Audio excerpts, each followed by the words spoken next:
Waalaikumsalam warahmatullahi wabarakatuh. Izin off cam ya saya hari ini, masih 73, udah 10 menit ya, 11 menit, tapi ya kita mulai saja ya, semoga aja yang belum hadir nanti bisa nyusul. Terus jangan lupa absensi ya, sudah bisa absen semuanya kan ya? Sudah. Ya, takutnya hari Sabtu kemarin apa ya, ada kuliah tambahan Kapselkom, ternyata LDR-nya nggak bisa dibuka. Oke, kita mulai hari ini. Saya coba share screen.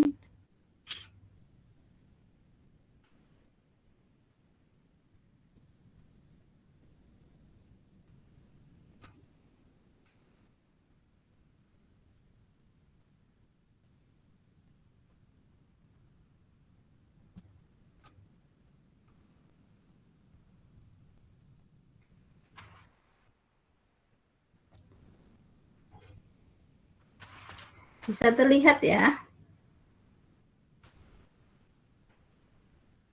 Bisa, Bu. Oke. Hari ini kita akan bicara tentang algoritma. Kalau kemarin pertemuan pertama kita sekilas mengenal apa itu algoritma. Hari ini kita akan lebih detail dengan algoritma. Mungkin pertemuan kali ini masih algoritma deskriptif ya. Berikutnya kita akan memakai atau menggunakan flowchart. Jadi kita awal akan mempelajari apa saja komponen dari algoritma. Ya, mungkin untuk variabel dan nilai kemarin sudah agak dibahas pada saat kita membahas tentang tipe dari variabel. Jadi kita ingat kembali bahwa nilai ya itu atau biasa disebut value, dia merepresentasikan kuantitas ya atau jumlah ya atau ukuran, bisa berupa numerik atau alfabet ya atau karakter. Kemudian biasanya atau seringkali mempunyai suatu unit yang berhubungan dengan tujuannya. Kita kemarin mencontohkan bahan resep ya, hanya mungkin contohnya kemarin tidak diperlihatkan. Misalnya ini kembali lagi paling enak sebenarnya, kenapa kok dari kemarin resep terus ya, tapi memang paling enak untuk yang umum gitu ya, sebelum Anda berpusing-pusing dengan program C yang mungkin nanti langsung ke matematikanya, ya paling enak Anda menggambarkan tentang resep ya. Resep sendiri kan biasanya memang berhubungan dengan tahapan kita mau membuat sesuatu. Kalau ini mungkin kebetulan resep makanan gitu ya, membuat sesuatu pasti akan ada tahapannya. Dan kalau untuk resep awal pasti akan ada bahan-bahannya. Nah ini yang kita sebut value-nya gitu ya. Value-nya 300 gram tepung terigu, dia berupa angka gitu ya, 250 gram margarin dan seterusnya. Nah di dalam ini perintah-perintah ini juga ada nilai-nilai yang tadi ada di bahan. Jadi di sini instruksi-instruksi yang dijalankan, nilai-nilai yang dicantumkan di sini pasti sudah distatementkan sebelumnya di bahan ini ya. Misalnya di sini ada tepung terigu, di sini udah ada nilainya berapa, 300, ini tidak usah disebutkan lagi. Margarin 250, ini juga tidak usah disebutkan lagi. Jadi yang nilai-nilai yang sudah disebutkan sebelumnya, kalau di sini hanya dipanggil variabelnya saja.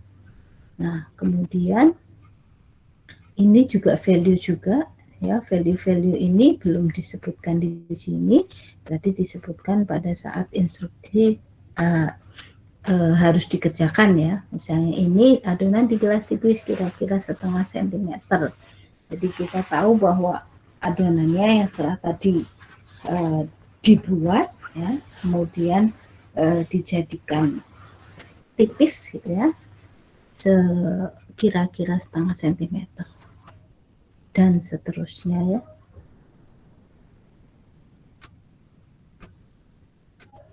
Kemudian apelnya dikupas ya, potong setengah lingkaran, tebal 1 cm dan seterusnya. Dari sini kita bisa melihat bahwa semakin jelas instruksi ya, semakin detail instruksi, value-nya juga dijelaskan dengan detail, akan semakin mudah orang menjalankan instruksi tersebut dan hasilnya akan sama gitu ya. Kalau kita misalnya kita nggak mencantumkan ini 0,5 senti, hanya di gelas tipis, orang akan menggilasnya bisa jadi udah 1 cm, bisa jadi 1,5 dan seterusnya. Nanti hasilnya bagaimana? Hasilnya ya tidak akan sama dengan hasil kalau kita detail gitu ya. Atau ini bentuk persegi 15 kali 15, karena ini kebetulan misalnya hasil yang diinginkan besarannya sekian gitu ya. Kalau tidak digunakan ukuran seperti ini dengan detail seperti ini, orang akan membuatnya dengan berbeda-beda ya, dan seterusnya. Nah, kemudian variabel, ingat kembali ya, variabel ini adalah wadah untuk value. Ya.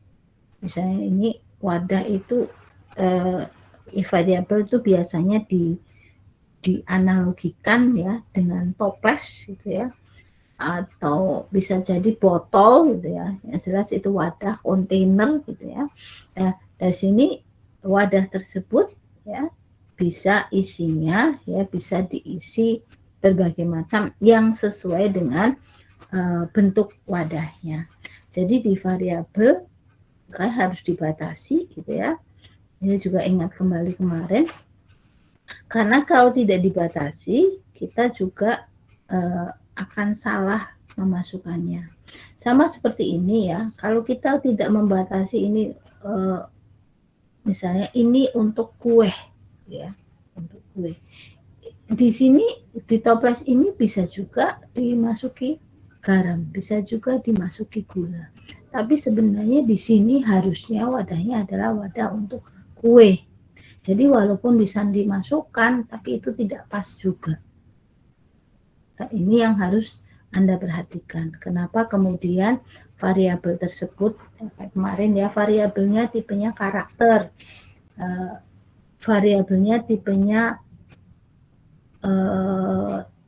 integer gitu misalnya. Integer dimasuki karakter bisa nggak? Bisa, tapi terbacanya nanti akan lain, akan sama yang seperti kita maksud kalau tipe variabelnya adalah karakter. Ya. Jadi itu sama seperti ini. Kalau ini mungkin agak lebih ekstrim gitu ya. Kalau kita punya wadah seperti ini, ya, kita masukkan nilai-nilai atau value-value yang seperti ini tidak akan bisa. Kenapa? Karena ya kalau botol kan ini sempit ya, kita harus kalau mau memaksakan masuk di sini bisa, tapi bentuknya, shape-nya akan berbeda atau bahkan mungkin akan rusak. Jadi pada saat kita nanti akan memanggil lagi variabel tersebut, ya nilai yang ada pada variabel tersebut akan berbeda dari nilai yang sebelumnya. Oke, itu sekilas tentang value dan variabel. Nah, kita di algoritma ya, selain mengenal nilai tadi, kita juga yang penting dalam algoritma ini adalah instruksi ya. Instruksi, karena algoritma itu kan kemarin adalah barisan instruksi ya, yang berhingga, well defined, terus dapat dilaksanakan. Ya, ini kita lihat satu persatu ya. Instruksi atau biasa kadang kita menyebutnya primitif. Saya nggak tahu juga kenapa disebut primitif gitu ya. Itu adalah satu kegiatan. Yang pertama itu kalau di komputer ya dia harus sederhana. Ya, kemudian maaf saya agak pilek tapi sih insya Allah nggak apa-apa karena sudah tes ternyata juga negatif gitu ya, tidak batuk juga. Kemudian tidak bermakna ganda ya, dan yang tidak bermakna ganda itu maksudnya kalau kita melaksanakan itu semua orang pasti melaksanakan hal tersebut, atau kalau misalnya di komputer ya hasilnya akan sama gitu ya, outputnya akan sama siapapun yang menginputkan program tersebut. Kemudian diketahui oleh sistem. Jadi action tersebut atau perintah tersebut itu sistem tahu atau recognize. Jadi sistemnya jadi instruksi yang ada di situ atau yang kita masukkan itu sudah ada di library dalam sistem tersebut ya. Kalau mungkin Anda nanti belajar bahasa C++ ya, awal itu biasanya ada definisi, ada IO stream gitu ya. Jadi di situ ada input outputnya. Kalau tidak didefinisikan mungkin itu tadi sistem tidak akan recognize ya. Kemudian yang terakhir ini harus dapat benar-benar dikerjakan. Jadi jangan sampai kita membuat instruksi yang tidak bisa dikerjakan oleh sistem ya, tidak bisa dikerjakan oleh komputer.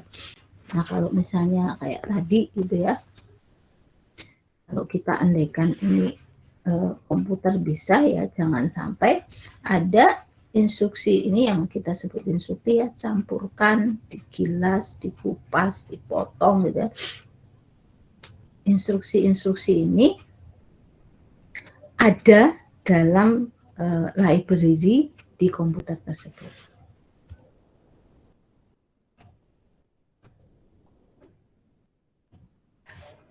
Contoh instruksinya, ya kalau sini, buka sepatu kamu. Ini yang jelas, yang pertama kan tidak bermakna ganda. Kenapa? Yang dibuka ini ada value-nya, ada sepatu.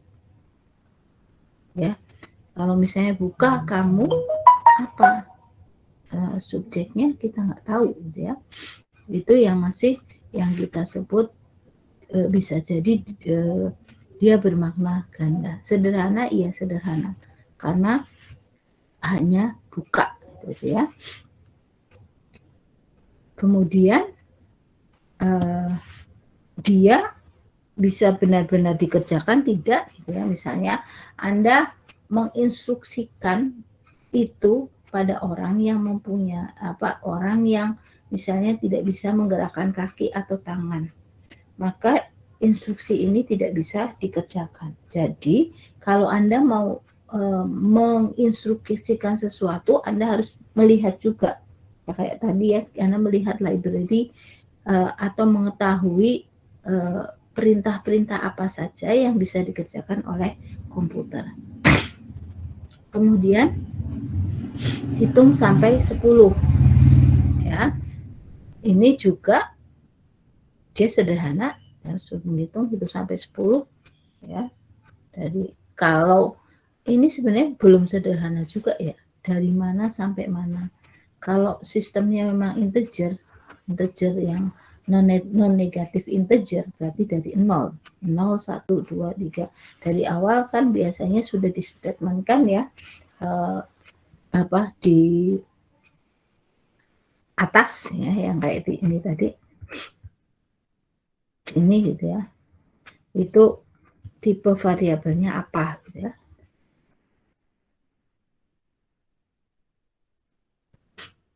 Kemudian potong sepanjang garis putus-putus. Ini biasanya kalau Anda membeli sesuatu gitu ya, membeli sesuatu itu ada gunting, ada gambar gunting kecil gitu ya, kemudian ada garis putus-putus, itu juga merupakan instruksi yang well informed. Semua orang yang lihat itu dia akan mengerjakan bahwa ini harus digunting. Jadi tidak perlu dengan kalimat yang lengkap gitu ya kadang, tapi dengan kode seperti itu juga sudah bisa. Jadi mungkin Anda nanti akan melihatnya pada saat Anda sudah mulai algoritmanya menggunakan algoritma yang flowchart ya atau deskriptif gitu ya, yang sederhana pun dia sudah tahu harus seperti apa. Kemudian tarik tali pembuka parasut perlahan-lahan. Ini juga ya kalau Anda terjun kemudian harus menariknya seperti apa, instruksinya juga harus jelas. Kemudian misalnya saring 10 gram arsenik, ini juga yang disaring 10 gram saja.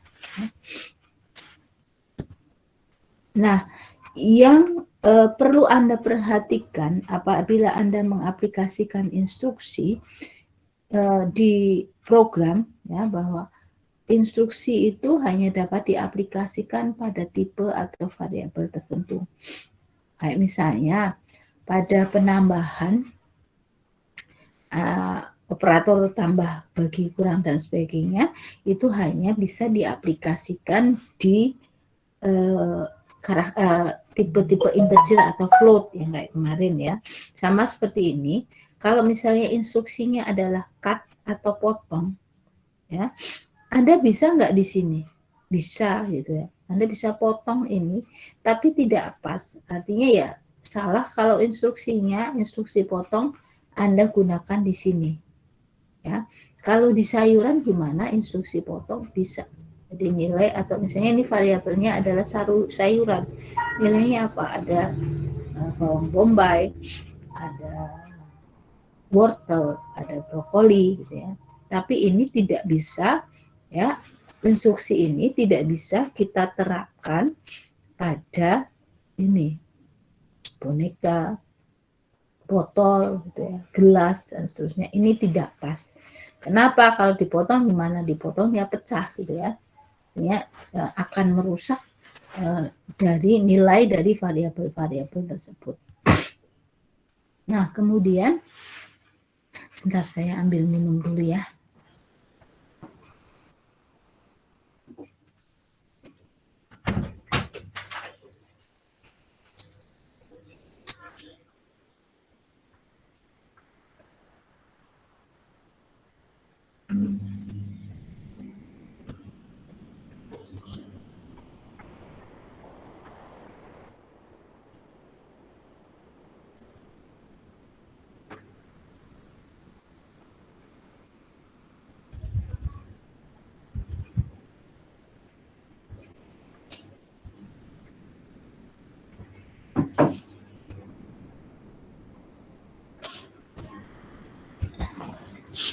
Oke, maaf. Nah, kemudian untuk instruksi, kalau tadi awal itu harus tepat ya diaplikasikannya. Kemudian yang kedua itu tidak bermakna ganda. Anda bandingkan ini instruksi yang biru dan instruksi yang kuning ya, akan lebih sederhana yang ini. Kayak misalnya cut chicken into pieces and brown the pieces on all sides in a casserole dish in hot olive oil. Nah, di sini mana yang dikerjakan dulu itu nggak begitu jelas. Ya, ini di sini ya, dia langsung brown the pieces on all sides in casserole dish in hot olive oil. Nah, tiba-tiba sudah ada hot olive oil gitu ya. Jadi harusnya kita memanaskan dulu, baru kemudian kita goreng ya chicken tadi ya, ayam tadi bolak-balik ya sampai coklat. Ya. Jadi yang lebih sederhana adalah cut chicken into pieces, kemudian heat olive oil in casserole dish ya. Jadi kita panaskan minyak zaitunnya, kemudian baru brown the chicken pieces in a casserole dish ya. Nah, ini jadi satu instruksi itu bisa disederhanakan menjadi 3 instruksi sehingga dia tidak bermakna ganda. Akan lebih sulit untuk menerjemahkan yang sebelah kiri ini ya, yang biru ini daripada yang kuning ya. Di kuning kita akan lebih jelas step by stepnya. Kita potong dulu ayamnya, kemudian kita panaskan dulu minyaknya ya sampai panas, kemudian baru kita goreng ayamnya. Kalau Anda masih mau mendebat, ini brown the chicken pieces in a casserole dish, how to brown it gitu ya. Gimana kita harus membuat dia coklat atau menggoreng sampai coklat. Kalau lebih mau detail lagi, misalnya goreng satu sisi 5 menit, kemudian dibalik berikutnya 5 menit dan seterusnya. Ini akan lebih jelas lagi. Jadi kalau kita membuat algoritma biasanya lebih enak top down. Kita lihat dulu, nanti di terakhir ada keterangannya ya, ada contohnya. Apa yang mau kita kerjakan, kemudian kita breakdown lagi dari pengerjaan itu apa saja detailnya yang mau dikerjakan. Kemudian dari misalnya ada 3 yang mau dikerjakan, 3 lagi itu ada bisa lebih detail tidak gitu ya. Sama seperti ini ya. Ini berapa olive oilnya juga ya mungkin sudah dijelaskan di atas ya. Berapa mililiter olive oilnya ini juga belum jelas.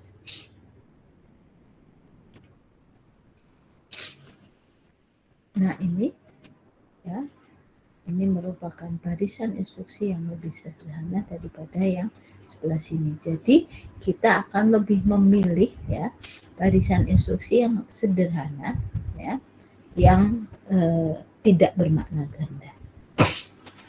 Nah, itu tadi instruksi. Ada pertanyaan sebelum saya beralih ke berikutnya?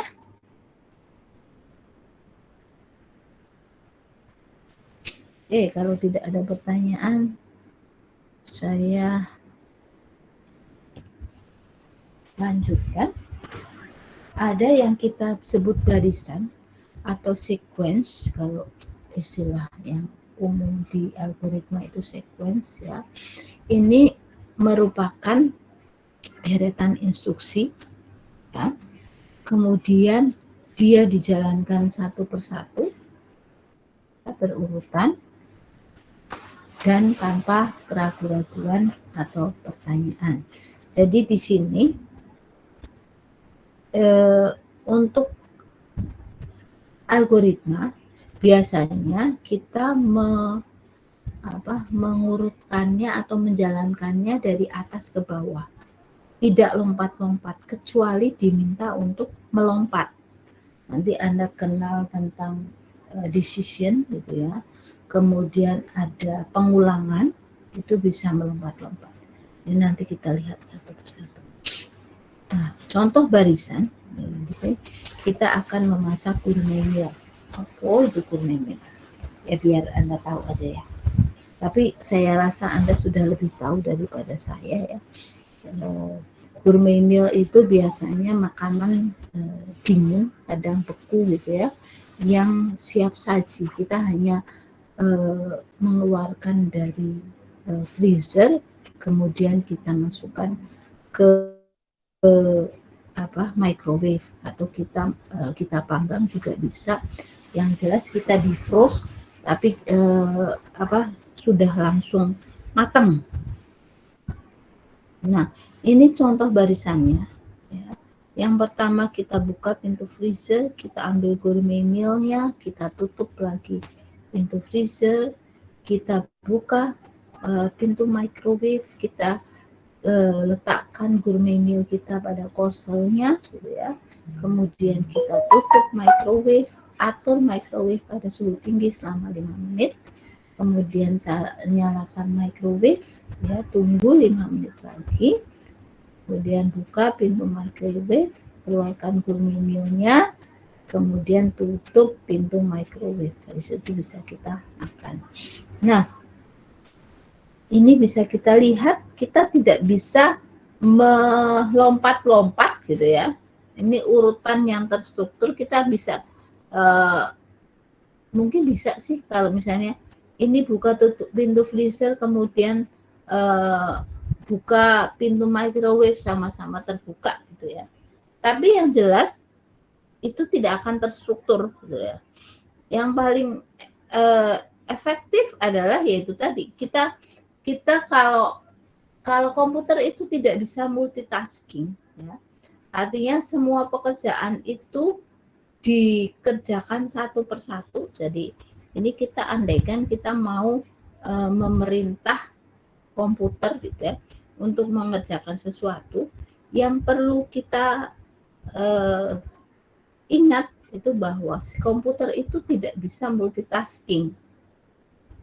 Sama kayak misalnya ibu Anda memasak gitu ya. Kalau ibu Anda memasak, ibu Anda bisa multitasking gitu ya. Bisa masak nasi, kemudian nasinya belum matang, sudah masak air misalnya. Airnya belum matang, dia bisa mau goreng kerupuk gitu ya. Kemudian sambil nunggu minyaknya panas, ngiris-ngiris sayur yang akan dimasak dan seterusnya. Itu bisa multitasking. Tapi untuk komputer tidak. Ya. Kalau multitasking ya nanti Anda sendiri yang akan bingung untuk akan lebih rumit algoritmanya ya. Yang jelas kalau mau ya yang sederhana gitu ya. Seperti ini. Ya, kita atau orang akan bisa melaksanakan langkah-langkah ini dengan mudah. Dan hasilnya akan sama untuk setiap orang. Semakin detail algoritma akan semakin membuat kita menyamakan gitu ya, menyamakan output yang akan dihasilkan. Nah, prinsip itu juga sama untuk apabila kita membuat algoritma untuk program di komputer. Mungkin Anda agak bersabar sedikit ya.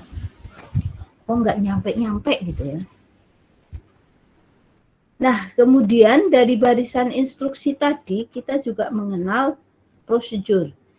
Ya, misalnya ya di sini kalau prosedur itu sebenarnya barisan juga, langkah-langkah, tapi itu dikerjakan berulang-ulang.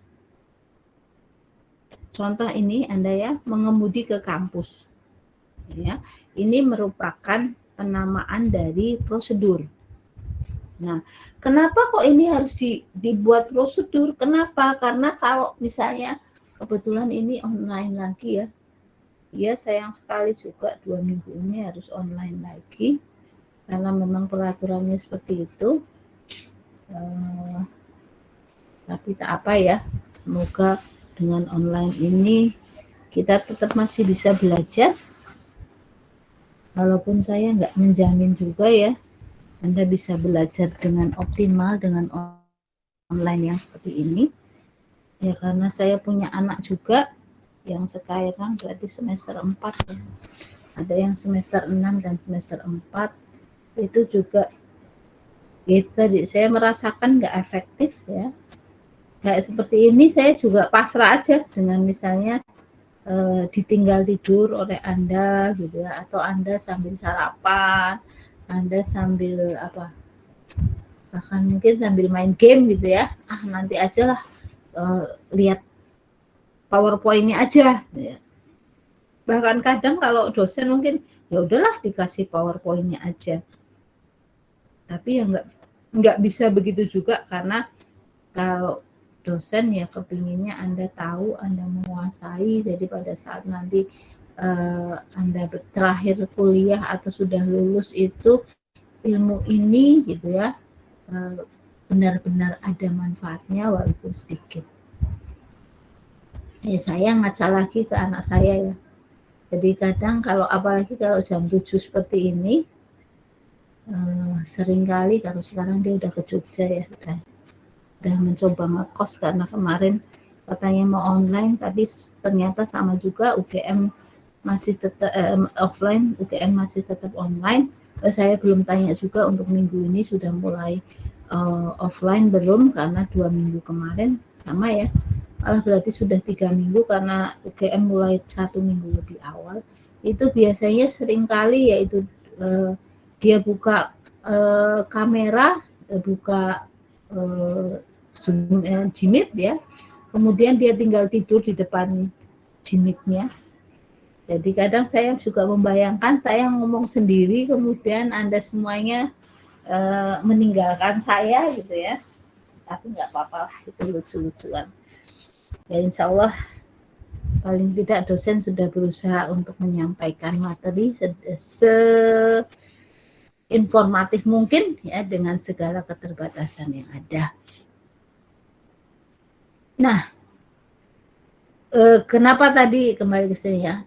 Kenapa kok harus ada penamaan? Biasanya kalau prosedur itu yang pertama ya untuk menyederhanakan saja, kemudian seringkali kita harus memanggil prosedur tersebut, misalnya ini ya, ini prosedur mengemudi ke kampus. Anda kan ke kampus mungkin bisa seminggu nanti ya, kalau misalnya pas offline itu bisa seminggu 5 kali. Nah, langkah ini akan dilakukan 5 kali juga Anda dalam seminggu. Nah, kalau ini ada di komputer, kemudian ini ada 60 step dan ini harus dituliskan. Kalau Anda harus mengaplikasikan atau memakai prosedur ini sebanyak 5 kali, kalau Anda ini 60 baris, maka Anda harus mengulang kembali, kalau nggak ada prosedur ya, mengulang kembali langkah ini di setiap harinya. 60 kali 5 ada 300 baris dengan kata-kata yang sama. Ya, maka yang kemudian ya yang dikerjakan adalah kita gunakan prosedur ini saja untuk kita panggil prosedurnya. Jadi di sini mengemudi ke kampus gitu ya.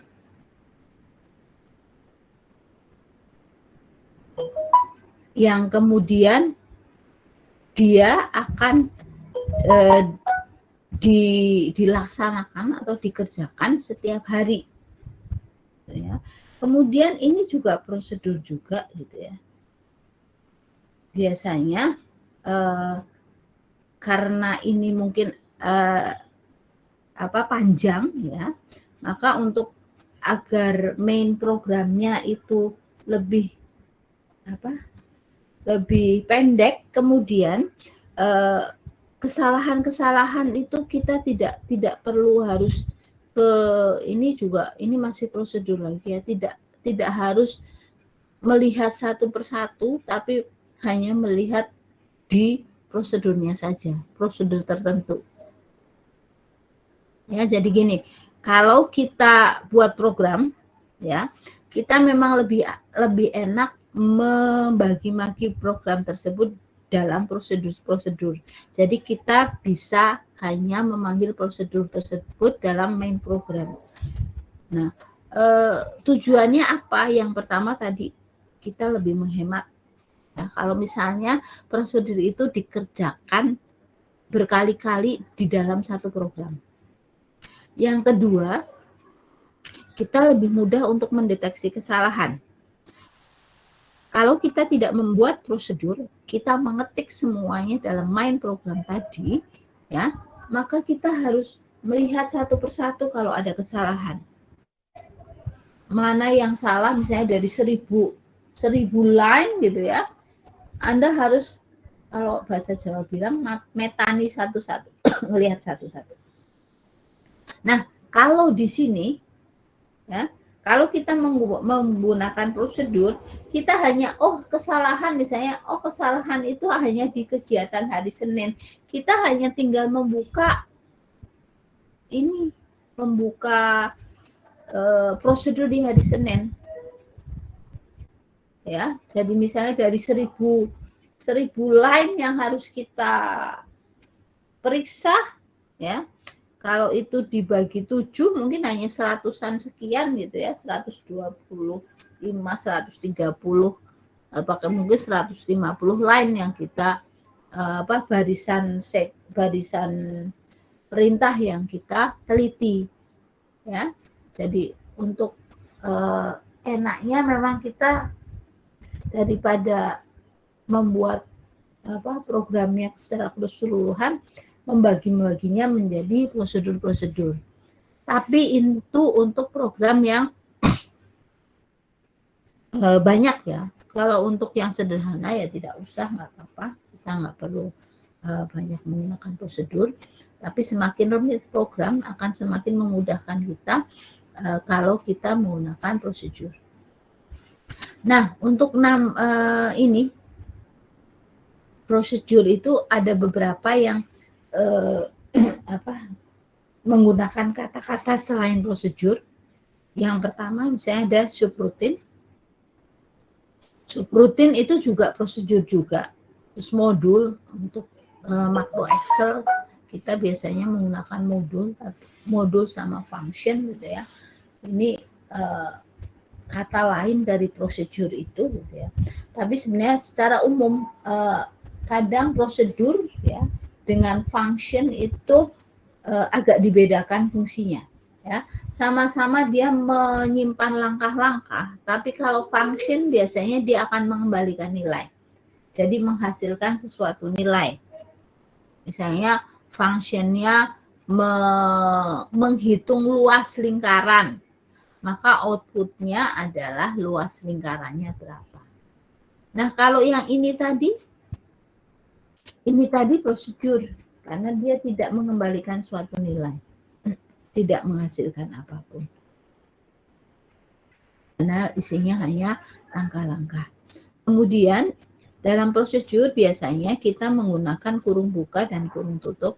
Ini untuk bukan di program C++ ya, maksudnya secara umum. Ya, secara umum kita biasanya kalau kita menuliskan prosedur, dia akan ada kurung buka dan kurung tutup untuk mengawali dan mengakhiri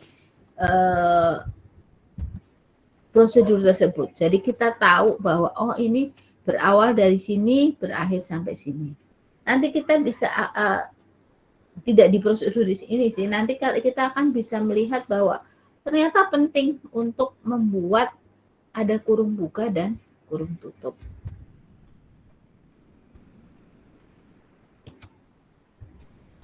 Nah, di sini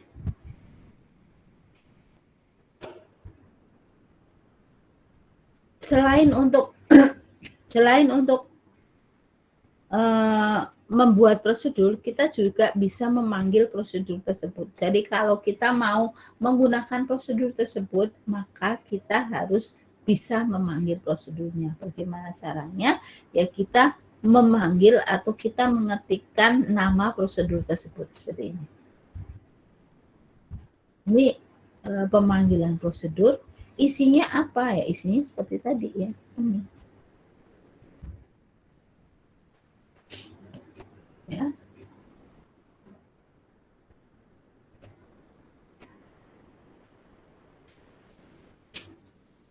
Nah, kemudian prosedur itu juga bisa berupa timbunan parameter.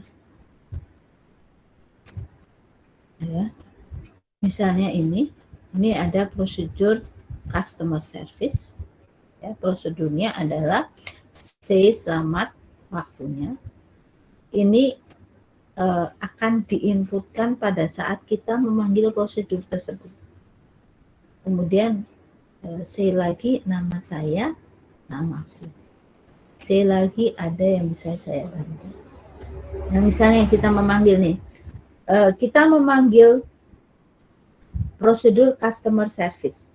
Kembali lagi, yang perlu Anda ingat kalau biasanya program penamaan di C, terutama C++ itu harus memperhatikan huruf besar, huruf kecil karena case sensitif. Nah, kalau seperti ini misalnya ini S-nya besar, berarti kita harus memanggilnya dengan S-nya besar. Kalau kita menggunakan di sini S-nya kecil, nggak bisa, gitu ya, nggak terpanggil. Jadi kalau memang alay, ya manggilnya harus alay, gitu ya. Misalnya ini customer service, Anin pagi. Berarti di sini variabel namaku kita isi dengan nilai Anin, waktunya kita isi dengan pagi. Jadi kalau kita panggil customer service Anin pagi, maka dia akan outputnya adalah selamat pagi, ya. Nama saya Anin, ya. Ada yang dapat saya bantu, ya. Atau misalnya kita panggil lagi customer service Anin siang, berarti variabel namaku diisi dengan Anin, waktunya, ya, variabel waktu diisi dengan siang. Kemudian kita panggil, maka outputnya adalah selamat siang, nama saya Anin, ada yang dapat saya bantu. Nah, kalau diganti lagi, ya, customer service, kemudian customer service, variabel namaku diisi Aji dan variabel waktu diisi siang, maka outputnya jadi selamat siang, nama saya Aji, ada yang bisa saya bantu. Itu terus, ya. Jadi prosedurnya selalu seperti itu. Ya, memang hebat kadang otak manusia, ya, bisa bervariasi ngomongnya apa, gitu. Kalau komputer ya ini saja, yang bisa, yang tertulis itu yang mereka ucapkan. Ya, sama kalau misalnya Anda pakai ini ya, program yang asisten ini, Google Assistant atau apa gitu, Anda harus benar-benar kalau mau dijawab ya bahasanya harus sesuai dengan yang biasa didengar atau yang terprogram dalam Google Assistant tersebut. Jadi kayak misalnya, atau misalnya Anda yang punya di rumah itu ya, lampunya bisa nyala bisa mati dengan hanya kita ngobrol gitu ya, ngomong gitu ya. Misalnya biasanya namanya Alexa gitu ya. Alexa nyalakan lampu, Alexa nyalakan lampu dan sebagainya. Itu harus harus seperti itu. Tidak bisa kita misalnya menggunakan bahasa, atau misalnya harusnya bahasa Inggris gitu ya. Alexa turn on the light. Kita gunakan Alexa nyalain dong lampunya gitu ya. Biasanya nggak bisa juga. Dia nggak mengidentifikasi bahasa tersebut. Tapi kalau kita kan masih bisa ya. Saya misalnya karena saya nyalain dong lampunya, nggak usah menyebutkan nama juga bisa. Ada yang ada di situ gitu. Atau misalnya pakai bahasa Jawa, huruf K lampunya gitu ya, itu juga bisa. Tapi kalau di komputer ya nggak bisa. Ya, sama seperti ini ya. Selama ini tidak diubah hanya seperti ini, dia akan selalu melakukan hal tersebut dengan intonasi yang sama gitu ya, dengan suara yang sama misalnya ya. Jadi memang saklek seperti itu, kecerdasan komputer itu jangan disamakan dengan kecerdasan kita. Oke? Berikutnya adalah seleksi. Nah, tadi kan prosedur itu kumpulan instruksi ya.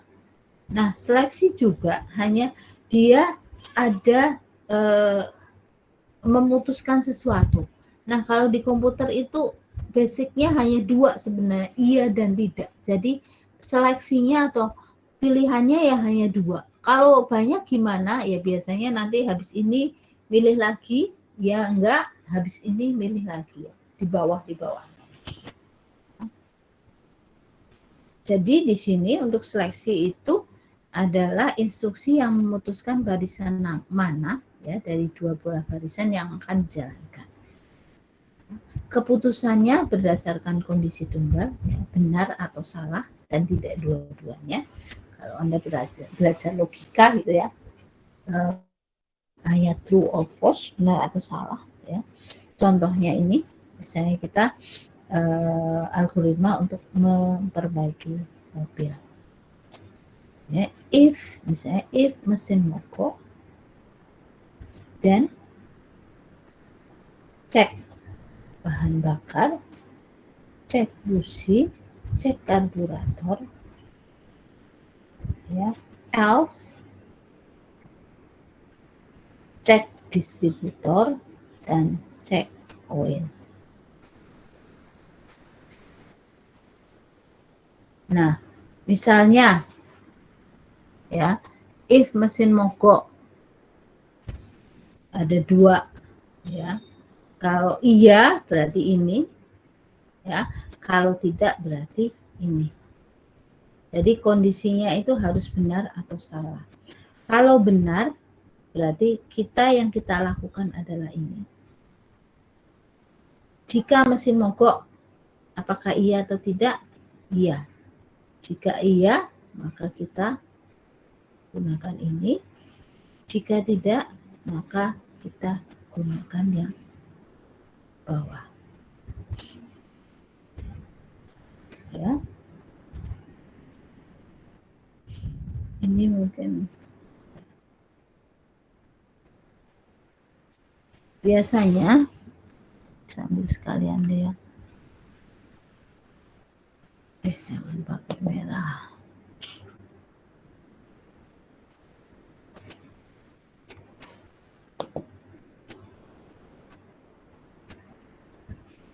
Enggak ya.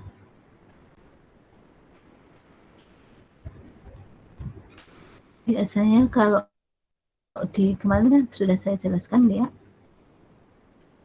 kita menggunakan belah ketupat kalau untuk seleksi. Nah, kalau iya berarti yang dilakukan adalah ini, cek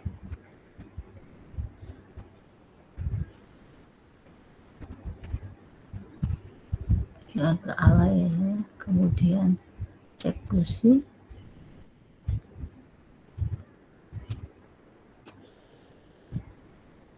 kemudian cek karburator.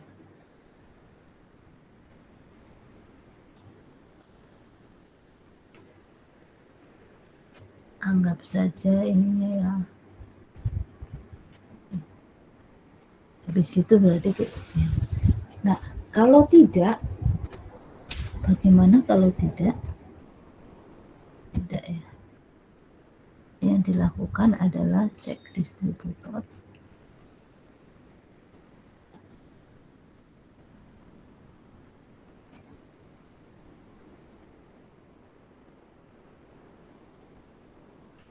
Kemudian cek coil.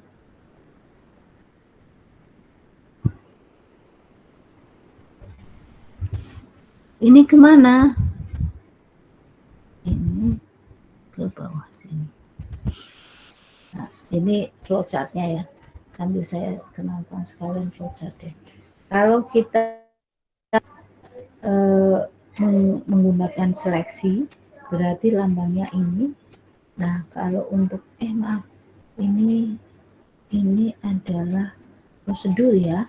Kita ingat kalau prosedur ini biasanya kanan kirinya gini ya.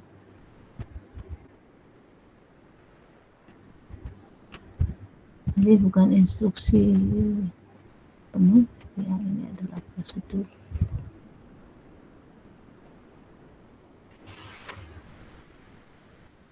Nah, di sini ini fungsinya kurung. Jadi kurung menandai yang dilakukan kalau kondisi iya adalah ini, kondisi tidak adalah ini. Terus panah terakhirnya di mana? Panah terakhirnya ya sesudah kondisi iya. Kalau di sini artinya apa? Kalau misalnya, oh panahnya saya taruh di sini misalnya.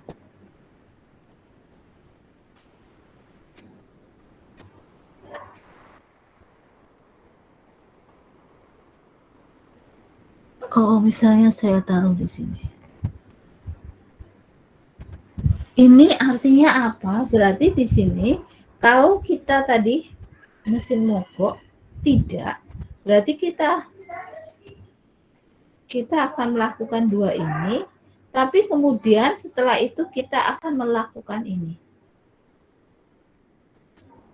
Jadi ini salah. Kenapa? Karena yang dilakukan hanya harus dua ini saja. Kita tidak melakukan cek karburator, gitu ya. Jadi ya. Jadi kalau di sini kalau kita menggunakan flowchart kita harus hati-hati kemana arah panahnya. Ya, jangan sampai salah. Kalau salah kembali lagi panah itu kalau kita dari awal ingat ya, itu menunjukkan flow-nya, alirannya. Komputer akan menurut alirannya kemana. Jadi jangan sampai pada saat kita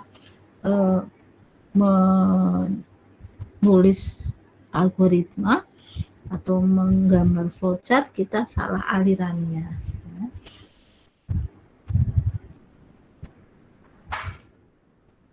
Oke, sampai di sini ada pertanyaan? Oke, kalau tidak ada, sebentar ini. Baterainya, Bu. Ya, sebentar ya. Baterainya mau habis apa?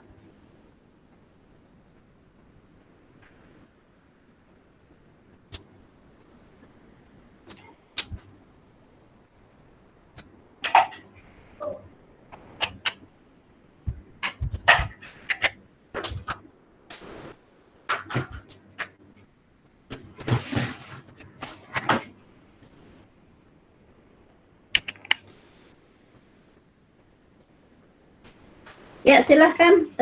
Saya catat namanya. Terima kasih sekali sudah tanya.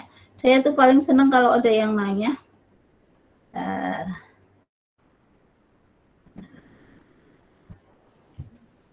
Ya, silahkan.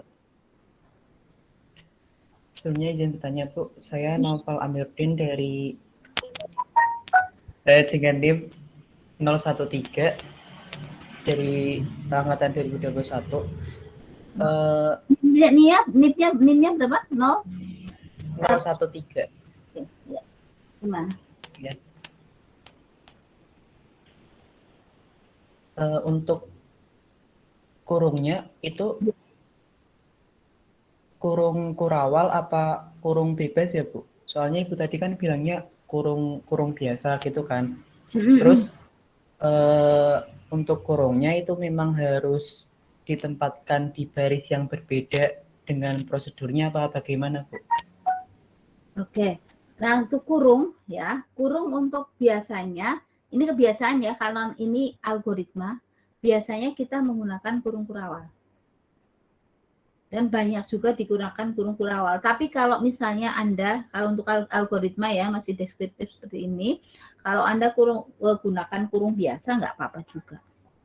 Hanya biasanya kadang agak rancu kalau kita menggunakan kurung biasa, kita agak rancu dengan proses misalnya penambahan penjumlahan yang menggunakan kurung-kurung seperti itu.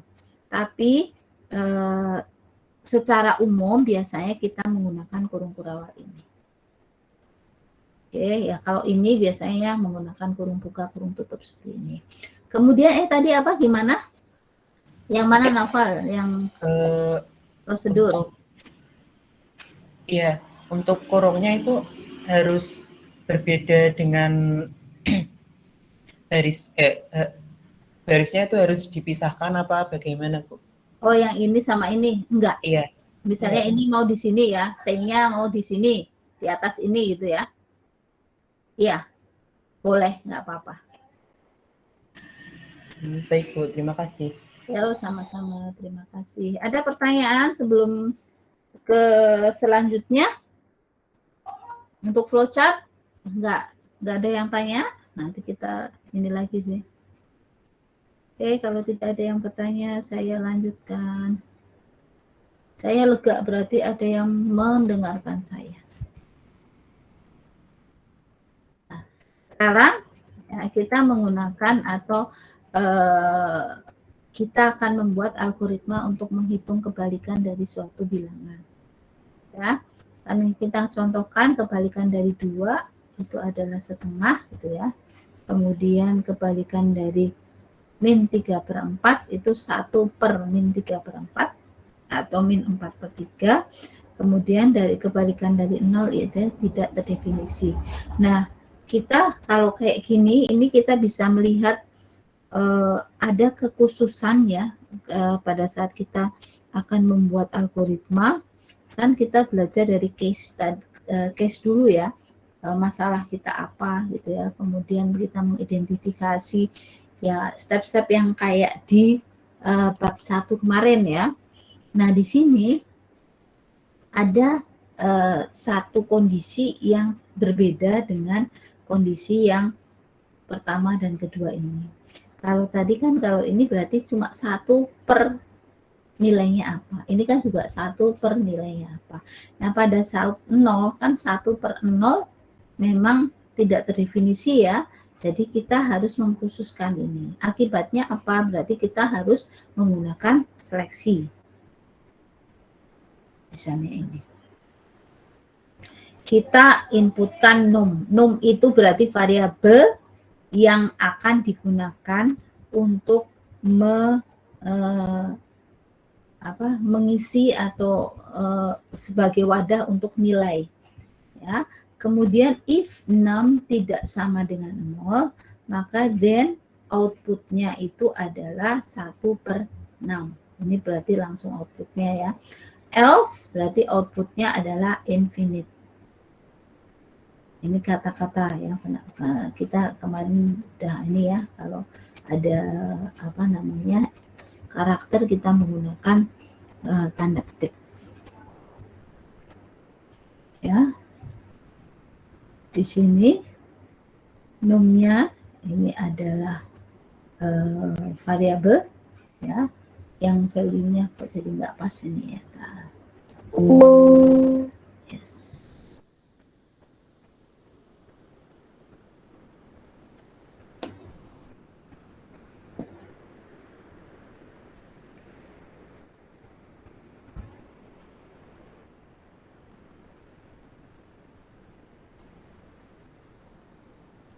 Ya, di sini ini isinya adalah nilai ya, kita masukkan sembarang bilangan ya. Ini kalau di program biasanya nanti akan di statementkan dulu di atas numnya itu tipenya apa ya, yang kayak kemarin. Kemudian ini kondisinya, kondisi kita akan seleksi numnya itu sama atau tidak gitu dengan 0. Kalau di sini benar berarti tidak sama dengan 0. Yang kita uji kondisinya adalah yang di sini ya. Ya, num tidak sama dengan 0. Jika iya, berarti yang dijalankan adalah ini. Kemudian ya, kalau tidak adalah ini. Nah, kita lihat ya, misalnya ini. Ini kita kemarin tahu ya, kalau misalnya ini merah. Oke. Jangan pakai merah.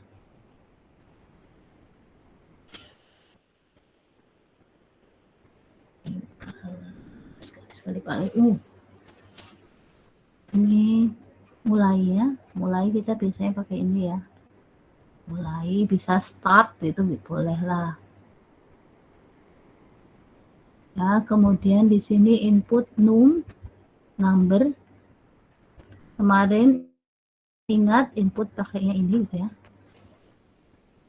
Kemudian kita seleksi di sini num tidak sama dengan 0. Iya. Kalau iya berarti outputnya seperti kalau ini kalau sudah bentuknya seperti ini kita tidak usah menggunakan output gitu ya, sudah tidak usah menamakan ini output, bentuk shape yang seperti ini sudah menandakan itu output. Jangan lupa ini ada panahnya, kemudian berarti ini stop. Terus kalau tidak bagaimana? Yes, no. Pakai tidak aja ya, dari tadi itunya tidak.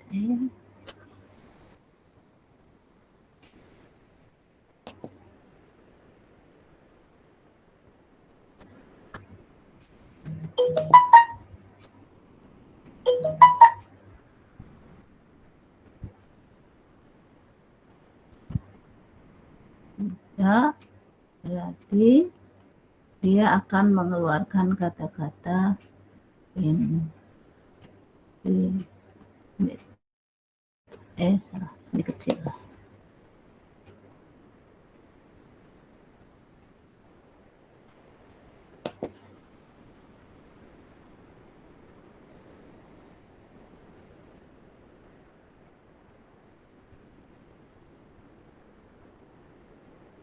Nah, ini berarti ke sini.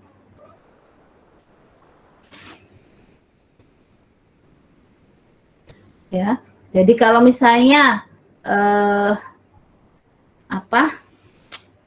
kita masukkan numnya, misalnya di sini wadahnya kan num. Ya, misalnya awal kita masukkan tadi ya 3 misalnya gitu ya. Maka outputnya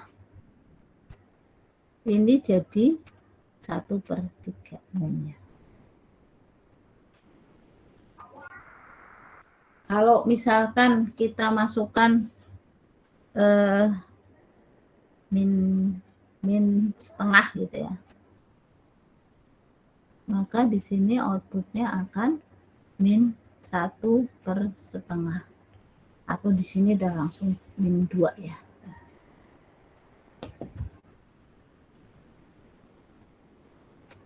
Nggak usah prosesnya.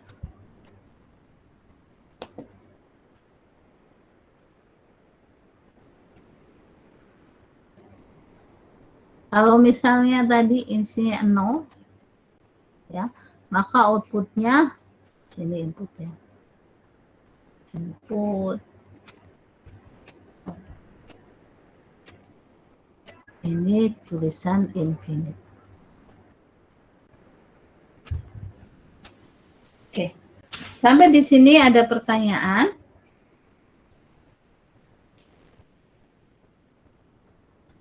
Oke, kalau tidak ada pertanyaan. Nah. Oke. Nah, silakan. Nama. Nama aku Risa Stiansi Hingga 031. 031. 71. 071 agak kesini. Namanya siapa, Mbak? Risa. Rifa. Ya, Risa. Oh, Risa. Oke. Izin bertanya terkait ke flowchart-nya ini loh, Bu. Ya. Kalau ini kan dimulai dari start. Nah, kenapa yang tadi sebelumnya itu yang mobil mogok itu tidak dari start ya, Bu? Oke. Terima kasih sudah bertanya. Jadi pancingan saya kena. Jadi kalau ini kenapa tidak dari start? karena memang di sini ini hanya penggalan algoritma. Jadi di atasnya itu ada. Gitu ya. Ini diandaikan bahwa di atasnya itu ada. Jadi kalau ini merupakan penggalan algoritma, ini memang kita tidak perlu menggunakan start atau finish, start atau stop, yang mulai atau selesai, itu tidak perlu. Ya, jadi Anda melihat saja. Tapi biasanya kalau soal nantinya gitu ya, Anda akan biasanya flowchart yang Anda buat itu memang dari awal sampai akhir. Jadi harus menggunakan ini. Ya. Kalau untuk start dan finish, stop atau finish atau start, mulai, boleh nggak sih Bu ini start, finish dan sebagainya? Boleh. Ini hanya mengabarkan bahwa ini mulai, ini selesai. Mulai, selesai juga boleh. Itu biasanya ada inputnya ya, yang merupakan variabelnya apa ya, yang akan dikerjakan di sini. Oke, jadi bedanya sama yang tadi, yang tadi awal itu hanya penggalan dari program, ya, bukan program dari awal. Kalau di sini ini merupakan program dari awal, ya. Cirinya apa? Biasanya ada inputnya. Di sini inputnya adalah number. Oke, jelas? Ya, bisa dipahami. Terima kasih, Bu. Oke. Nah, sekarang saya punya pertanyaan. Nanti Anda coba jawab ya, seperti biasa. Kalau ada yang bisa menjawab dengan benar, maka tugas Anda nilainya 100. Oke. Kalau saya menginputkan 2, nilai 6 itu, 6-nya kita inputkan 2 di sini. Ya. Oke, hasil dari output dari algoritma 1 itu apa? Algoritma 2 itu apa? Apakah sama atau tidak outputnya? Ada yang bisa jawab? Anda coba cermati dulu.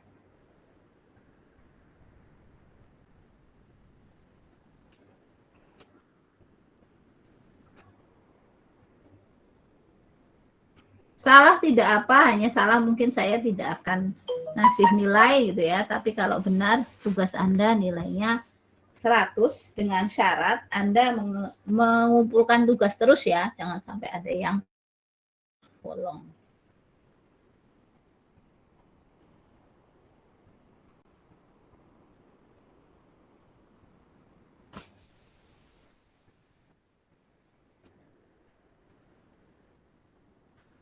Halo?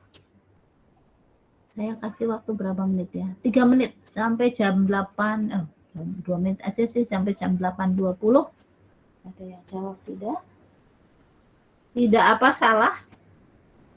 Lebih baik salah Anda menjawab ya. Walaupun nggak punya nilai. Permisi Bu, izin menjawab Bu. Ya silakan. Nama? Perkenalkan, nama saya Vina Helminar Sekoma dengan NIM 022. Ya Izin silakan. menjawab. Untuk algoritma 1 dan algoritma 2 hasilnya akan berbeda. Karena di algoritma pertama itu ada kata S, yang mana di situ juga ada perintah lagi yang di dalam kurung kurawal. Jadi apabila den itu dikerjakan maka S-nya itu tidak. Tapi di algoritma 2 itu tidak ada S, yang artinya itu akan dikerjakan setelah den. Jadi kalau di algoritma 1 itu outputnya nanti 1 per num, kalau misalnya algoritma 2 1 per num, terus nanti dilanjutkan lagi ada output yang namanya infinite. Gitu Bu. Terima kasih Bu. Yes. Terima kasih, betul Vina. Jadi kalau di sini ya, di sini outputnya itu berarti hanya, kalau 2 ya berarti di sini outputnya setengah. Ya, kalau di sini ya outputnya setengah, kemudian ada lagi outputnya infinite.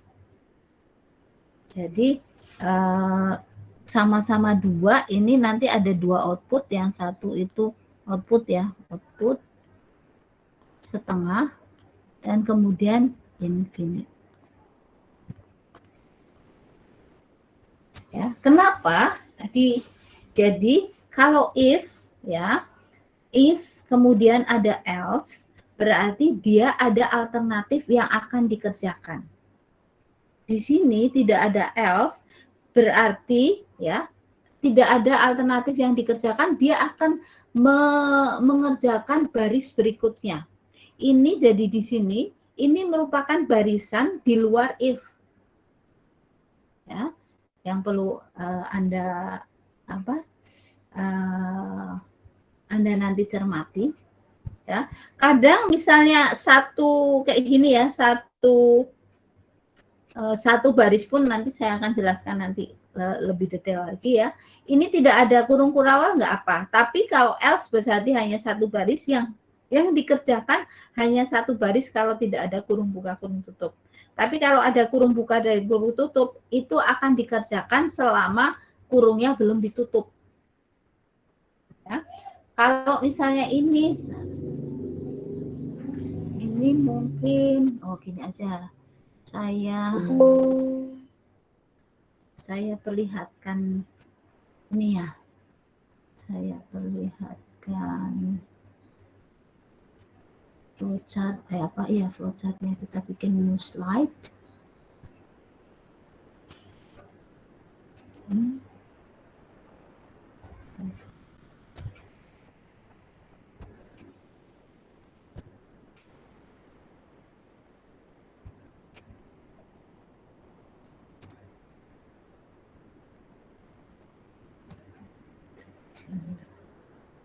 Nggak apa-apa ya, agak lambat. Saya lebih senang lambat daripada Anda tahu, tapi daripada yang kecil aja.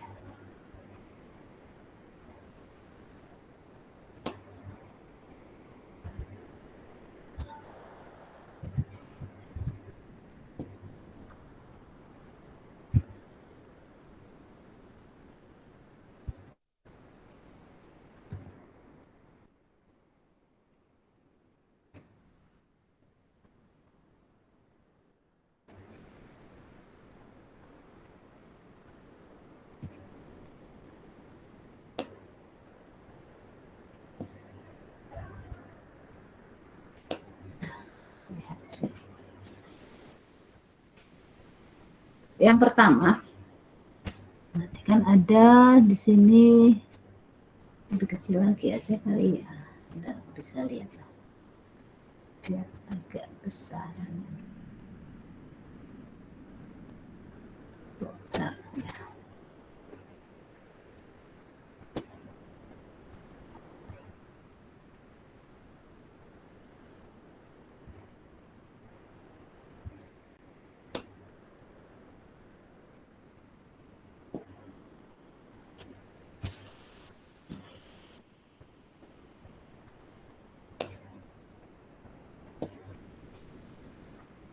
Oke, yang pertama di sini aja lah. Kita lagi start ya tadi ya. Jadi jelek.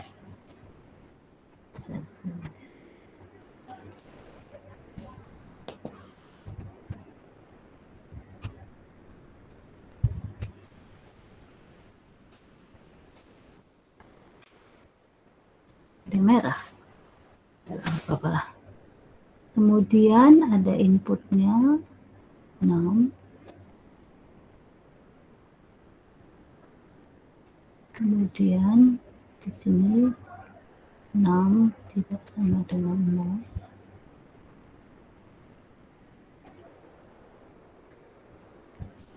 Anggap saja rapi ya.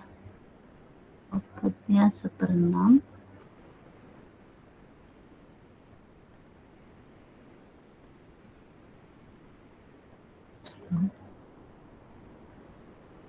Di sini kalau tidak, ya tidak.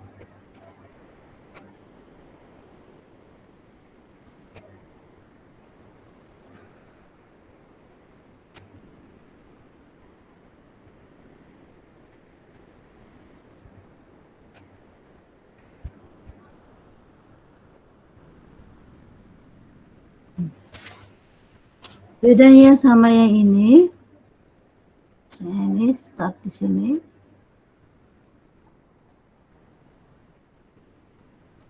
Kemudian di sini new.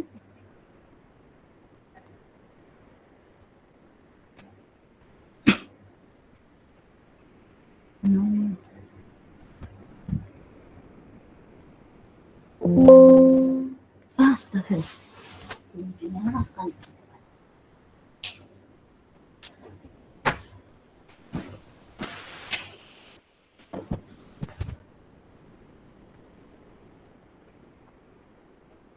Oke, di sini ini terpenuh.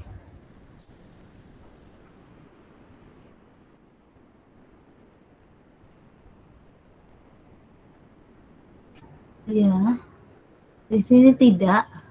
Kalau tidak, di sini kan nggak ada else-nya ya. Jadi dia akan langsung tidak melakukan perintah apapun, tidak. Tapi dia akan mengerjakan ini.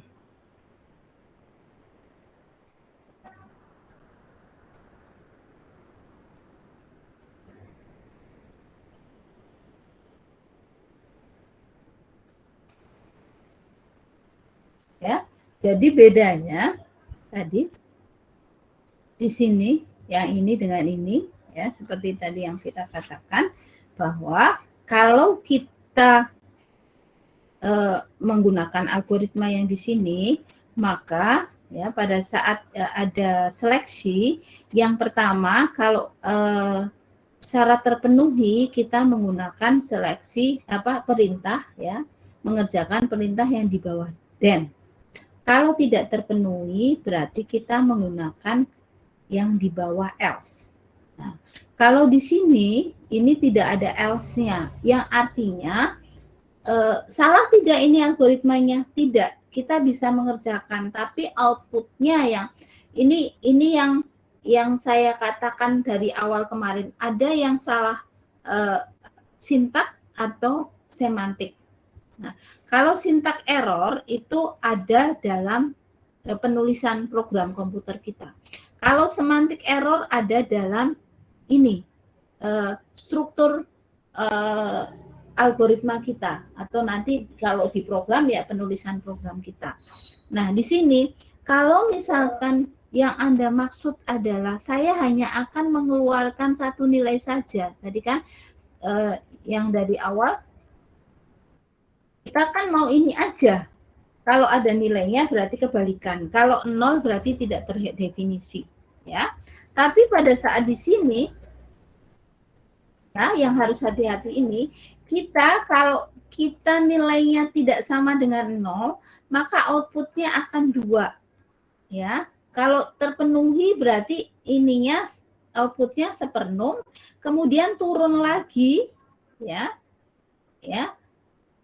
Kita akan mengeluarkan output infinite. Ya. Tapi kalau misalnya nilainya yang kita masukkan 0, terus apa yang dikerjakan? Berarti dia akan ke sini langsung. Jadi untuk output 0, input 0 dia akan betul. Keluarnya infinite. Tapi pada saat inputnya enggak 0, keluarnya akan 2. Nah, tadi misalnya dari inputnya 2 ya berarti keluarannya akan setengah dan infinite. Oke. Sampai di sini ada pertanyaan. Jadi Anda harus hati-hati ya. Jangan sampai salah dalam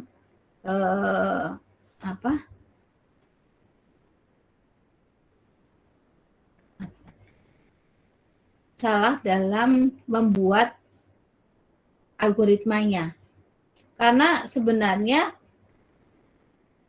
lebih fatal kesalahan semantik pada kesalahan sintaksis. Kalau kesalahan sintak biasanya kadang komputer itu sudah mendeteksi, misalnya di baris ini salah, kurang apa, di baris ini harusnya mendefinisikan variabel dulu, ternyata belum gitu ya. Itu terbaca oleh komputer. Tapi kalau pada saat sintak seperti ini, komputer tidak bisa mendefinisikan, atau tetap ada keluaran gitu ya, tapi keluarannya, outputnya tidak seperti yang kita inginkan. Jadi itu yang harus hati-hati. Nah, terus gimana kalau ada beberapa kondisi yang harus terpenuhi? Misalnya, if hari ini hari Rabu, and jamnya sekian, gitu ya, dan keluar kuliah program komputer. Else pergi ke perpustakaan. Ya, jadi di sini sama saja. Ya, sebenarnya seperti ini. Ya. Artinya kalau ini ya berarti dua-duanya harus terpenuhi. Ya, kalau salah satu tidak terpenuhi bagaimana? Salah satu tidak terpenuhi berarti kita harus di sini. Misalnya harinya nggak Rabu dan jamnya nggak 8.50, maka ya di sini. Atau harinya hari Rabu, jamnya jam 9 atau jam 10, maka kita tetap pergi ke perpustakaan. Harinya Senin, jamnya jam 8.50, jamnya betul, ya kita tetap harus pergi ke perpustakaan. Jadi kalau kita menggunakan ini ada and atau or gitu ya, itu sama seperti kita menggunakan logika matematika ya. Kalau kita menggunakan kata sambung misalnya and, dia hanya berlaku benar gitu ya. Dia akan berlaku benar jika dua-duanya benar. Kalau or, dia akan berlaku benar kalau salah satunya saja sudah benar. Ya.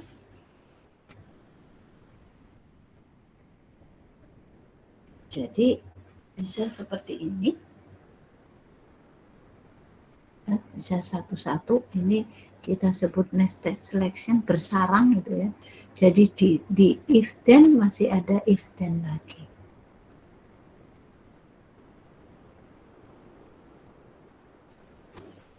Nah, misalnya ini or, kalau tadi and. Kalau or itu berarti salah satu saja terpenuhi, maka kita bisa mengeksekusi instruksi yang ada di bawah then, di dalam kurung di bawah then ya. Saya ini if saya lapar, or jamnya jam 1, atau teman saya sudah melirik makanan siang saya, maka makanan siang saya makan makanan siang saya sekarang. Ya, makan makanan siangnya sekarang. Jadi ini tidak perlu tiga-tiganya terpenuhi. Saya lapar, udah saya makan makanan siang. Jam 13, saya belum lapar, jamnya sudah jam 1, teman saya nggak ngelirik makanan siang saya tetap makan. Kenapa? Karena salah satu terpenuhi. Kalau saya tidak lapar, jamnya jam 11 gitu ya, teman saya nggak ngelirik, berarti ini tidak dilakukan.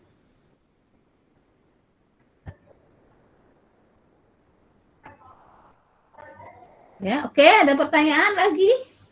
Jadi kalau if then if else tadi, kalau kita punya beberapa kondisi tergantung pada logika kata sambung ya, untuk proposisinya yang digunakan itu apa. Ya, kalau tadi or, ya berarti ini, kalau ini or berarti salah satu terpenuhi, salah satu benar saja, kita sudah kerjakan yang ada di bawah then. Kalau and, dua-duanya harus benar.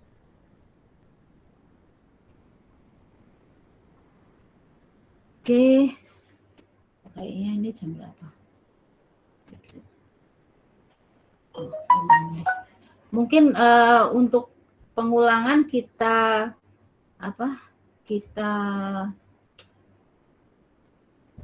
bahas di pertemuan berikutnya ya. Jadi 2 minggu ini insya Allah masih online ya. Semoga saja minggu depannya lagi sudah offline.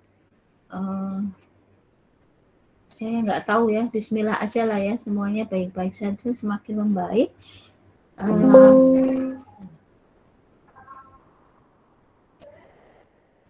Mungkin kuliahnya saya cukupkan sekian, jangan lupa absen ya untuk ini, karena absen ada nilainya. Kalau misalnya Anda tidak bisa absen karena kendala, mungkin Anda bisa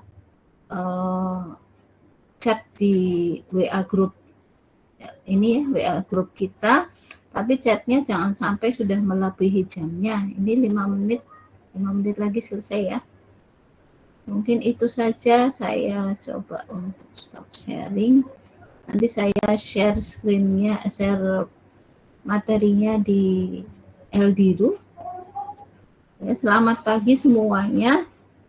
Sehat-sehat. Assalamualaikum warahmatullahi wabarakatuh.